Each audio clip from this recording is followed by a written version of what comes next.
원장님 안녕하세요. 네, 안녕하십니까. 암 환자들은 이런 얘기는 한 번쯤 다 들어봤을 것 같아요. 탄수화물은 절대 먹으면 안 된다. 탄수화물을 절대 먹으면 안 되는 겁니까? 글쎄요. 그래서 제가 이제 식이요법을 하는 의사잖아요. 대부분 이제 환우단체의 리더급 되는 사람들이 와서 왜 오느냐. 자기가 이제 나름대로 식이요법을 한 거야. 음. 근데 한 1년쯤 하다 보니까 불안한 거야. 이게 제대로 하는지. 그래서 확인받으러 많이 와요. 그래서 첫 번째 와서 하는 말이 뭐냐면, 원장님 저는 탄수화물 하나도 안 먹었어요, 1년간. 아, 그래요? 뭐 먹었어요? 그러면 현미 먹고요, 채소 먹고요, 뭐 그래요. 그럼 현미하고 채소가 단백질이에요, 지방이에요, 탄수화물이에요? 라고 이야기를 하죠. 그러니까 사람들이 잘 모르시는 거예요. 다시 정리하자면은, 그러니까 우리가 먹는 음식의 영양소가 에너지를 만드는 영양소가 있잖아요. 그게 탄수화물, 단백질, 지방인데, 우리 몸의 세포는 정상세포건 암세포건 탄수화물을 에너지원으로 써요. 그러니까 탄수화물 안 먹으면 암이 죽기 전에 내가 먼저 죽는 거죠. 단 이 말은 있을 수가 있어요. 그 암세포는 약간 원심이계한 발전이 덜 된 세포예요. 그래서 얘는 무조건 탄수화물만 에너지로 써요. 근데 우리 세포는 물론 이제 뭐 우리 뇌라든지 적혈구는 암세포처럼 탄수화물만 에너지로 쓰지만, 아니 몸의 주인이 탄수화물을 안 먹어. 그러면 다른 세포들은 그 비상 상황에서는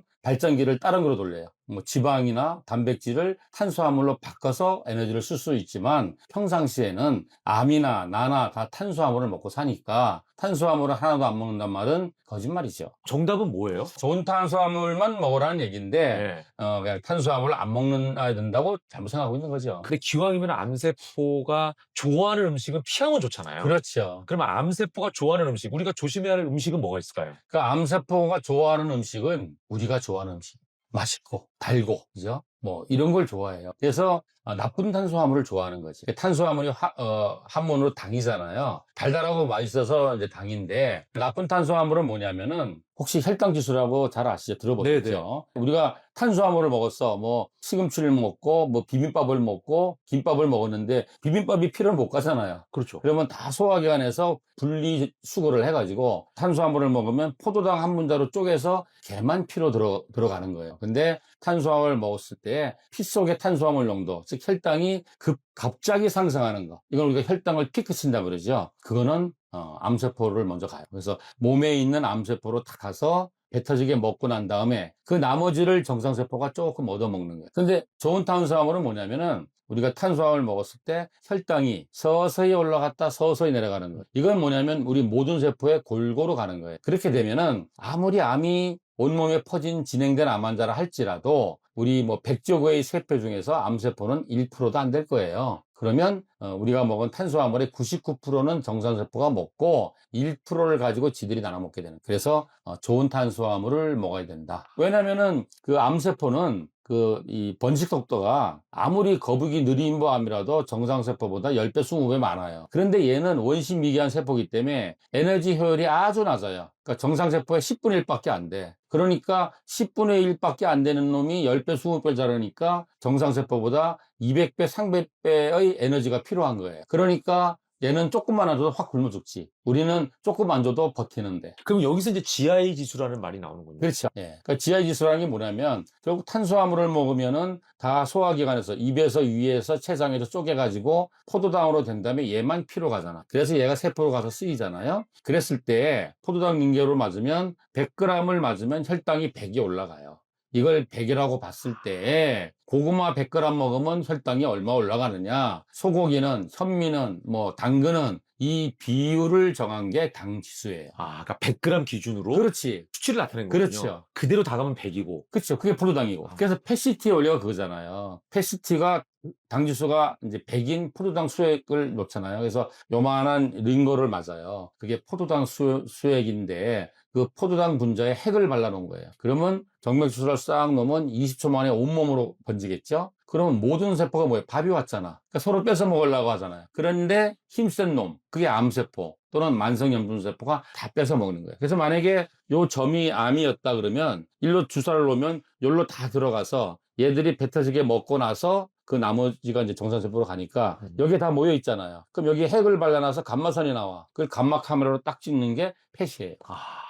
좋은 탄수화물을 먹어야 되지 않습니까? 예, 예, 예. 그렇다면은 좋은 탄수화물이라는 정확하게 어떤 탄수화물일까? 그죠. 좋은 탄수화물은 이제 혈당 지수가 낮아서 서서히 혈당이 올라가기 때문에 모든 세포로 골고루 가는 건데 그게 바로 뭐냐면 채소 속에 있는 탄수화물들이. 왜냐하면은 채소에는 80%가 불용성 식이섬유예요. 그래서 우리는 소나 말처럼 되새김을 못하기 때문에 그 식이섬유를 포도당으로 쪼개서 흡수를 못하고 뱃속에서 부글부글 끓다 대변으로 나가요. 그러니까 채소에 있는 탄수화물은 먹어도 혈당이 서서히 올라갔다 서서히 내려가는 거죠. 그러니까 그런 음식들이 이제 채소라든지. 그렇죠. 아니면 통곡류라든지. 그러니까 쌀 같은 것도 많이 깎을수록 백미가 되고 안 깎을수록 현미잖아요. 과일도 마찬가지고 모든 게 껍데기가 있어야 돼요. 그래야지 우리가 흡수를 천천히 하는 거예요. 그래서 채소류, 다양한 채소류, 통곡류 이런 것들이 좋은 탄수화물이다. 지금 원장님 저희가 이제 암을 예방하기 위한 음식에 대한 얘기를 하고 있잖아요. 근데 이 음식이 단순히 혈당에만 문제를 일으키는 게 아니라 호르몬에도 영향을 준다는 얘기는 뭐예요? 이제 암 환자 입장에서 보면은 왜 그러면은 탄수화물을 조절을 잘 해야 되느냐? 그러니까 두 가지 이펙트가 있어요. 예를 들어서 나쁜 탄수화물을 많이 먹었어. 그래서 혈당이 올라가, 급히 올라가. 그러면 암세포한테 먹이를 충분하게 주는 거예요. 근데 또 하나 뭐냐면 이제 급격하게 혈당이 올라가면 뇌가 그걸 알아차리잖아요. 그럼 췌장한테 막 명령을 내려요. 야, 빨리 인슐린 부대를 내보내라. 그러는 거야. 인슐린은 뭐 하냐면은 피 속에 있는 포도당을 세포로 옮겨주는 택배차예요. 그러면 인슐린이 막 나와서 피 속에 있는 포도당을 세포로 넣으면 혈당은 떨어지고 그러면 세포는 먹이가 들어서 살게 되는 이런 메커니즘인데 인슐린이 나올 때 췌장에서 인슐린만 나오는 게 아니라 네. 혹시 IGF-1이라고 들어보셨어요? IGF-1? 예, 예. 뭐죠? 그게 뭐냐면 인슐린 라이크 그로스 팩터 1. 그러니까 분자 구조가 인슐린과 비슷하게 생겼는데 인슐린이 아니고 성장 호르몬이라 이거죠. 뭐냐면은 혈액 속에 돌아다니는 암세포를 성장시킨다. 그러니까 뭐예요? 나쁜 탄수화물을 먹으면 암세포한테 먹이도 주면서 그 암세포의 성장 호르몬까지 줘. 그러니까 얘는 따따블로 자라는 거죠. 그럼 이 성장 호르몬이라는 뜻이 예, 예, 예. 우리 인간을 자라게 하는 게 아니라 세포를 자라게 하는 성장이자는 거예요? 그렇죠. 성장 호르몬이 뭐 우리 세포도 자라게 하죠. 그 얘가 뭐냐면은 우리가 자라지 않는 사람들을 드왈피즘, 그 외소증이라고 그러잖아요. 난장이라고. 원인에 따라 종류가 여러 종류는 있는데 내부에 보면 라론 신드롬이라고 있어요. 예. 그거는 이제 전 세계에 한 30만 명 정도 사시는데 대부분 저 안데스 산맥의 고원지대에 사세요. 그래서 거기 보면은 이제 사람들이 다 이렇게 외소증 환자들인데 높은 고지대에 사니까 칼로리가 많이 필요하잖아요. 그래서 아주 고칼로리, 고지방 음식을 먹어요. 딱 보면 당뇨하고 암 걸리게 생겼어. 그리고 전부 다 복부 지방이 커요. 배도 많이 나오고 딱 보면 안 건강할 것 같은데 이 사람들이 당뇨와 암이 없는 거예요. 그러니까 노화도 안 일어나고 당뇨도 안 생기고 암도 안 생겨. 좋잖아요. 예. 그래서 영국 의사가 왜 그럴까라고 이제 연구를 해봤는데 20년을 같이 사는 거예요. 그 사람들하고. 그래서 알아냈어요. 뭘 알아냈냐면 이 환자들은 그 성장 호르몬이 안 나오는 외소증이다. 그러니까 세포도 안 크게 하니까 자라지 않으니까 노화도 안 일어나고 그러다 보니까 당뇨도 안 생기고 암도 안 생기고 그렇더라. 그래서 IGF-1이 결핍된 외소증 환자다. 우리는 먹으면 성장 호르몬 나온다고 봐야 돼요. 나쁜 탄수화물 먹으면 성장 호르몬 나와요.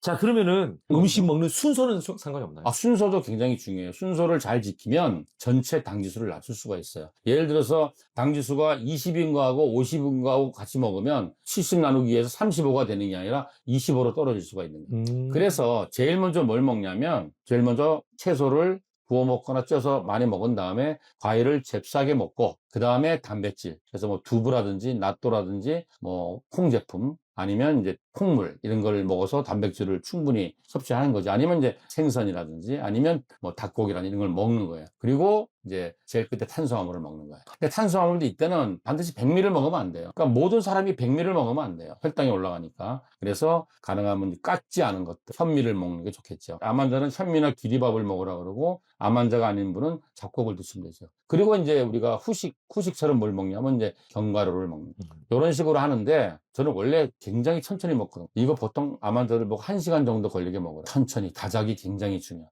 네. 자, 순서가 확실해졌네요. 네. 나쁜 탄수화물과 좋은 탄수화물 얘기를 해주셨는데, 네. 이거는 피해 주십시오. 피할 음식을 몇 개만 짚어주세요. 피할 음식이 많은데, 일단 색깔로 해가지고 우리가 알기 쉽게 내가 500 음식이라고 이름 지은 게 있어요. 500이요? 네. 500이 아니고 5개의 흰 거. 네. 그게 이제 제일 먼저 흰 쌀밥, 네. 백미, 그 다음에 흰 소금, 그죠? 그 다음에 흰 설탕, 그리고 흰 밀가루, 다 정제된 탄수화물이잖아요. 그리고 흰색 조미료들, 이런 것들을 피하고, 그 다음에는 계속 뭔가 음식에 장난을 치면 안 돼. 그래서 이런 말이 있어요. 말에 하나님이 일용할 양식을 주셨는데 사탄과 마귀가 요리사를 보내. 자꾸 음식을 깎고 손을 대고 그렇게 조리를 할수록 나쁜 거로 바뀌게 돼요. 그래서 로우푸드 있는 그 자체로 먹자. 그래서 가공식품, 또 요즘은 초가공식품하고 있잖아요. 정말 맛있게 하기 위해서 가공을 여러 번 한 거, 그리고 인스턴트 뭐 이런 것들 사실 피해야 되겠죠. 예. 자, 그럼 반대로 이거는 꼭 챙겨 드세요. 우리가 이제 음식을 먹을 때 정말 중요한 게 뭐냐면 채소는 많이 먹고, 왜냐면 WHO 세계보건기구에서 사람들한테 권하는 식이 그 피라미드가 있어요. 제일 밑에 있잖아요. 네. 밑에 있는 게 뭐냐면 신선한 채소예요. 과일이 아니에요. 채소를 일반인한테 하루 5접시 이상 먹자. 그리고 제일 꼭대기에 있는 건 뭐냐, 일주일에 0번 내지 1번 먹자. 그게 붉은 고기예요. 먹지 말란 얘기죠. 그래서 채소, 신선한 제철 채소, 그리고 소량의 신선한 다양한 색깔별로의 제철 과일, 그 다음에 통곡류. 그래서 뭐든지 전체식을 하자. 그러니까 토막 내지 말고, 채소도 뿌리하고 줄기가 있으면 같이 먹고, 자르지 말고, 곡식도 까지 말고 통곡을 먹자. 근데 전체식을 하자고 제가 권합니다. 네. 자, 지금 암을 예방할 수 있는 음식에 대한 얘기를 많이 나눴잖아요. 네. 이제 오랜 기간 경력을 가진 암 예방 음. 전문 의사로서 혹시 이 음식을 통해서 이런 암을 극복한 사례 좀 한 가지라도 얘기해 줄 수 있을까요? 사례요. 제가 2006년인가? 한 20년 됐어요. 저희 아버님 때문에 이제 그 세브란스 옆에다가 처음으로 이런 식이요법을 하는 암병원을 만들었어요. 그때는 제가 얼마나 많은 사람들 손가락질 받았겠어요. 정신이 이렇게 됐다 뭐 이랬는데, 첫 번째 환자가 우리 아버님이지 뭐. 우리 아버님을 임상으로 한 거죠. 그래서 그때 삼성병원에서 수술하고 담당 교수님이 아버님 수술을 잘 됐는데 3년 후에 살아계신 일이 20, 30%가 안 된다. 그런데 내가 무슨 소리야, 내가 살릴 거야. 그래서 이제 독일에 있는 거슴요법을 배워서, 그때는 뭐 다른 치료할 무기가 없어요. 뭐 국산 뭐 주사약이나 이런 게 없었기 때문에. 그래서 주로 식이요법 위주로 간 거죠. 그래서 저희 아버님 13년 반 살았고, 또 한 사람 예를 들자면 우리 집사람의 운동 파트너 친구예요. 6년 전에 췌장암 진단받았거든요. 황달이 생겨서 갑자기 응시가 왔는데 췌장암이라고 그래가지고 정신이 없었죠. 수술도 이제 뭐 처음에 못하고 막 그랬는데, 그분이 진짜 나도 그렇게 열심히 할 줄 몰랐어. 지금도 일주일에 2-3번씩 꼬박꼬박 와서 치료받으시고, 식이요법을 그때나 지금이나 똑같이 하세요. 근데 웃기는 게 2년 전부터 모든 검사가 정상이에요. 또 웃기는 게 자율신경 검사를 한번 해봤거든요. 저분은 도대체 신경 구조가 어떻게 됐을게. 그리고 아무 걱정을 안 하세요. 봤는데 자율신경이 실제 나이보다 7살 젊게 나왔어요. 우리 병원에서 검사하는 사람 중에서 가장 좋게 나왔어요. 그러니까 막 걱정을 막 땡겨서 하는 사람들 있잖아요. 예. 결코 결과 안 좋아요. 예. 그냥 내려놓고 노력을 하면 걱정할 시간이 없어요. 근데 걱정한 사람은 대부분 뭐냐면 노력을 안 해. 난 이래서 못하고 저래서 못하니까 계속 걱정만 하는 거예요. 그러면 급속도로 나빠진다. 음. 현장에 나와 있는 김윤욱입니다. 긴급 속보입니다. 현재 비교원에서 인터넷만 새로 가입해도 최대 48만원, 전화기 안 바꾸고 통신사만 바꿔도 최대 30만원까지 혜택, 심지어 정수기 렌탈은 30만원까지 드린다고 합니다. 잠깐만요.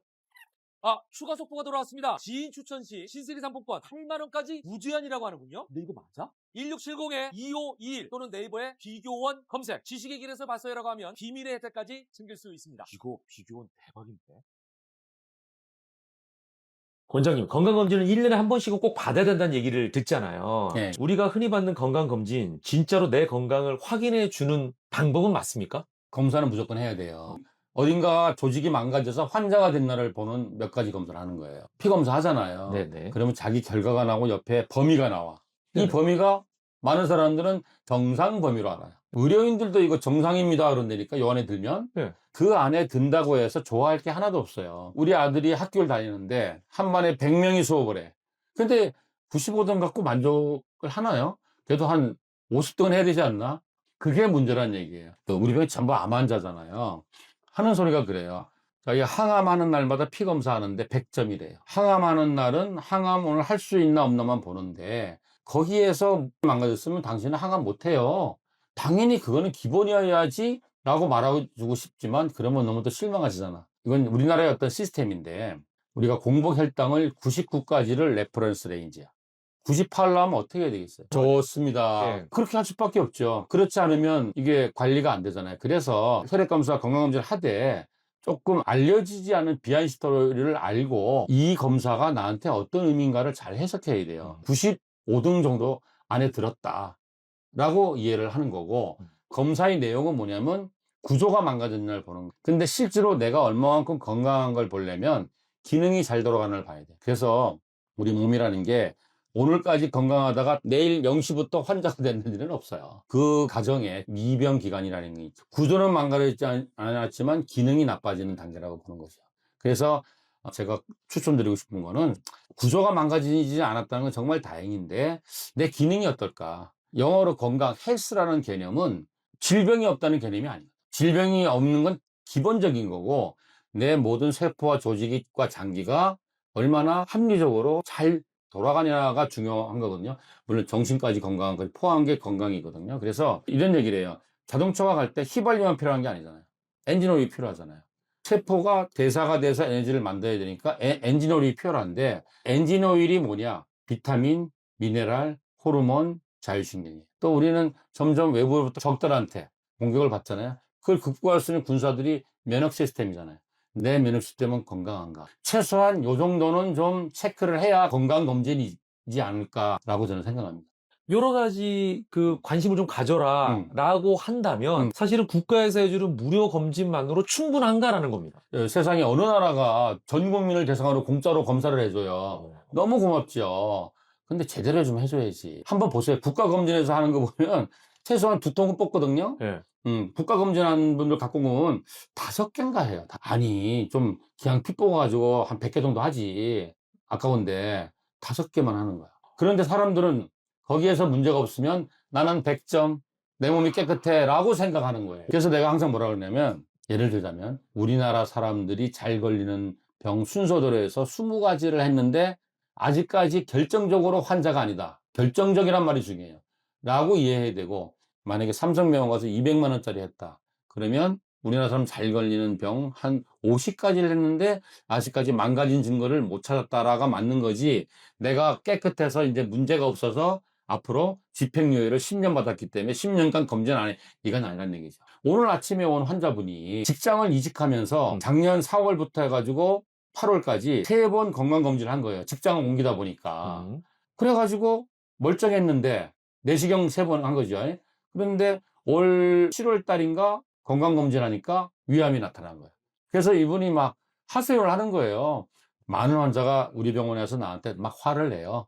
그래서 내가 가만히 듣고 있어. 다른 병원에서 이제 받은 화를 나한테 다 푸는 거지. 화를 풀어줘야지 그 사람이 병이 나요. 그래서 이제 들어준 다음에 하나씩 설명해줘요. 우리나라 의료 시스템에 대해서 조금 이해할 필요가 있어요. 왜 작년에 100만 원짜리 했는데 문제 없었는데 왜 갑자기 암이 생긴 거야? 또는 작년에는 내시경 하니까 멀쩡했는데 올해 하니까 위암 말기래네? 뭐 작년 겨울에 폐가 멀쩡했는데 갑자기 폐암 말기래네? 이런 사람도 많아요. 우리가 지금 이 진단 기법이 아주 발전하고 장비가 발전해서 화질이 엄청나게 좋아졌다 하더라도 1mm보다 작은 종양은 발견할 수가 없어요. 거의 불가능해요. 그런데 암이라는 거는 그 현미경적인 세계잖아요. 예를 들어서 누구나 매일매일 암세포는 생길 수가 있어요. 그러나 다 암 환자가 안 되는 건 면역세포가 다 처리해 버리는 거야. 근데 어떤 놈이 거길 피해가지고 살아남았어. 근데 막 번식을 할 거 아니에요?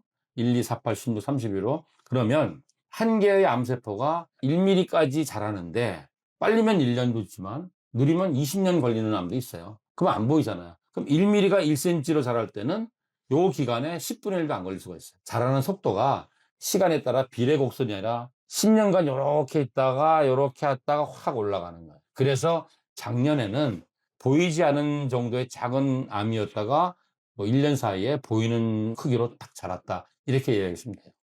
자, 그러면은 원장님, 국가에서 해주는 무료 검진만으로는 충분하지 않잖아요. 그렇죠. 그럼 여기에 추가 검사를 뭔가를 더 해야 됩니까? 저는 반드시 추가하라 그래요. 1번, 내시경은 꼭 하세요. 국가검진에서 보면은 공고사항이 35세 이상 우리나라 성인은 위내시경은 매년 하라고 돼 있어요. 전 세계 위암 발병 1위 국가잖아요.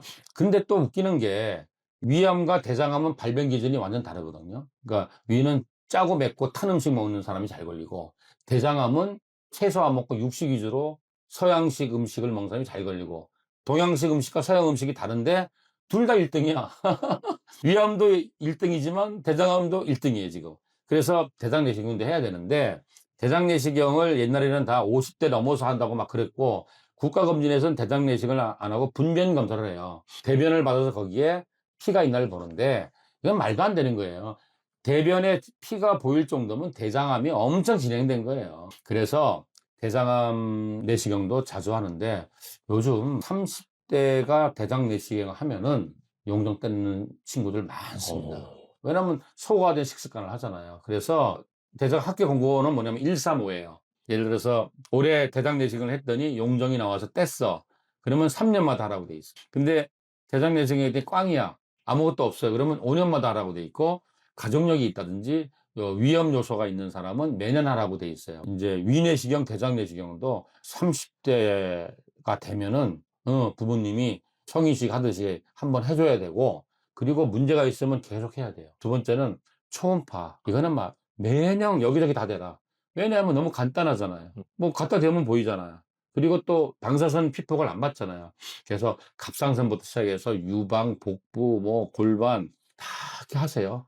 국가에서 검진을 해주니까 너무 고마운데, 그거를 기폭제로 삼아서 반드시 해야 될 건 내시경하고 최소한 초음파는 꼭 추가해서 하셨으면 좋겠어요. 자, 그러면은 반대로 불필요한 검사도 혹시 있을까요? 불필요한 검사도 많죠. 우리가 온몸의 암을 발견하기 위해서 CT를 머리부터 발까지 찍는데, 네. 1cm 가까이 다 잘라서 찍자. 그거 시도하다가 안 했어요. 그 방사능 피폐량이 얼만데. 제일 불필요한 게 뭐냐? 건강검진할 때 허리 디스크가 많다니 목 척추부터 해서 허리 척추까지 디스크 검사 한번 하자. CT나 MRI 찍자. 근본적으로 CT는 방사능 피폭 때문에 꼭 필요할 때만 해야 되고, 두 번째 MRI는 가성비를 생각해요. MRI는 한 부위 찍는데 한 4, 50분 걸려요. 금액 투자와 시간 투자를 하는데 얻을 게 뭐 있냐를 생각해야 되는 건데, 척추를 갖다가 이번 기회에 CT와 MR을 다 찍자. 이거는 얻는 게 없고 돈과 시간과 방사능 피폭만 올라간다. 의미가 없다. 그래서 뭐 머리 CT, 머리 MRI, 척추 CT, 척추 MRI는 그건 정말 의미가 없는 거다. 그 다음에 펫CT. 이게 뭐 펫CT가 제일 비싸니까 온몸을 다 한다며. 그냥 이번 기회에 온몸 암이 있나를 보자라고 하는데, 펫CT는 가장 안 정확한 검사예요. 펫CT라는 거는 어디에 유용하냐면은 유방암을 수술한 분인데 이게 재발했거나 아니면 어디 전이 갔냐를 추적 검사할 때 필요한 검사지, 내 몸 어디에 암이 있냐를 찾기 위한 검사는 아니다.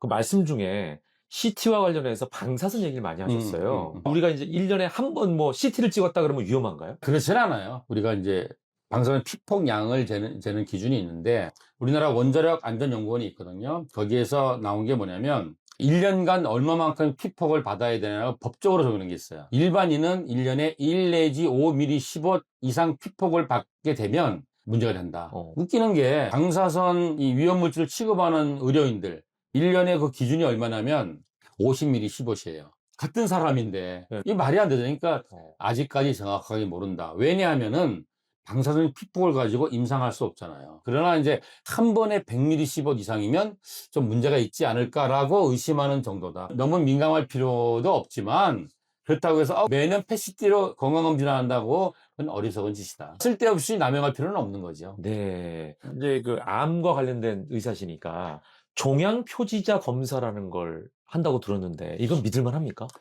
환자들이 그래요. 아니, 왜 병원 가면 뭐 일주일마다 3번 검사하더니 입원시켜서 3박 4일 굶겨서 검사하고 한 번만에 탁 아는 검사 없냐? 그러는데 없어요. 그래서 엑스레이 찍고 초음파 찍고 CT 찍고 MRI 찍고 피 검사하는 이유가 민감도와 특이도가 있는데, 그게 100%의 검사가 없어요. 민감도는 병이 있는 걸 있다고 알아낼 확률, 특이도는 없는 걸 없다고 알아낼 확률인데, 그게 다 100%가 아니에요. 그래서 여러 가지 검사를 겹치게 해서 정확도를 높이는 건데, 우리 병원 전부 암 환자잖아요. 이제 사람들이 착각하는 게 모든 암에 대해서 피검사에 종양표지 인자가 있다고 생각해요. 아니에요.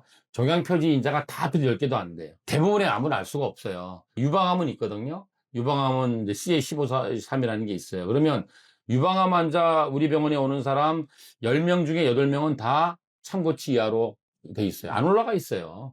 그래서 유방암에 걸리면 바로 유방표지 인자 올라간다. 틀린 말이에요.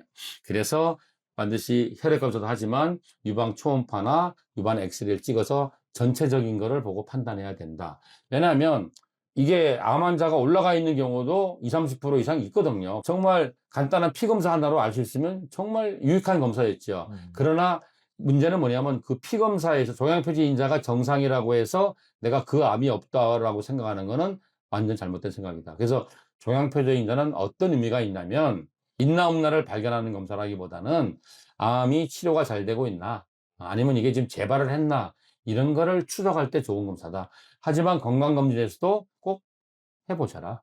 자, 마지막으로요. 국가에서 하는 무료 검진에서는 5가지 정도밖에 혈액 네. 검사로 나오지 않는다 네. 그랬잖아요. 네.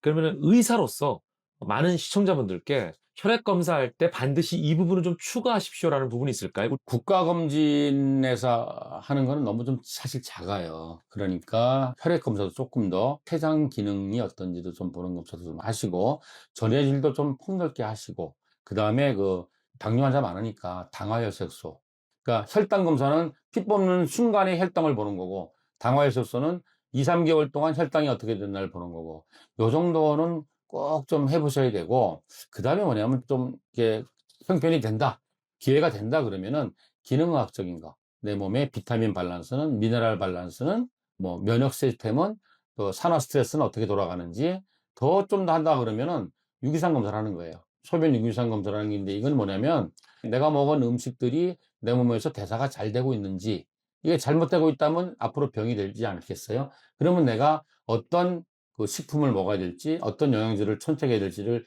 기준이 되니까 이런 기능학적인 검사도 한 번쯤 해보면 어떨까라고 생각합니다. 네. 오늘 말씀 감사합니다.